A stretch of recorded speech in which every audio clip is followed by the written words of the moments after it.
North Bengal motor কর্মী সংঘ ফালাকাটা শাখার ৩৯তম বার্ষিক সম্মেলন অনুষ্ঠিত হল রবিবার। ফালাকাটার ডাকবাংলো সম্মেলনের মধ্যে দিয়ে মোটর কর্মীদের তাদের সমস্যা ও উভয় অভাব এবং অভিযোগ বিভিন্ন বিষয় নিয়ে আলোচনা হয়। সম্মেলন শেষে আগামী বছরের জন্য নতুন কমিটি গঠন করা হবে। প্রায় ৪ শতাধিক মোটর কর্মীরা উপস্থিত ছিলেন এই দিনের সম্মেলনে।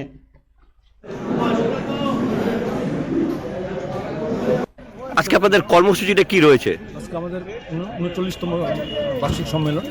আমাদের কর্মসূচি প্রথমে হচ্ছে পতাকা উত্তোলন দিয়ে শুরু, তারপরে দীর্ঘদের যাদেরকে আমরা হারিয়েছি তাদের স্মরণে ফুলদান ব্যাস ধারণ, তারপর ওখান থেকে আমাকে ময়নাগুড়ি পার হতে তো আমাকে দিতে, আমাদের পার গাড়িতে দিতে হচ্ছে ৩২০ টাকা। যদি ফাস্ট্যাগ লাগানো থাকে তাহলে একটু কম হয়, আপ ডাউনে হয়ে যায় ৩২০ টাকা। তার মানে 20 কিলোমিটার চললে আমাদেরকে 320 টাকা টোল ট্যাক্স দিতে হচ্ছে।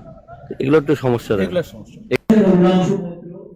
সাংবাদিক আনন্দবাজার পত্রিকা আমাদের মধ্যে উপস্থিত আছে।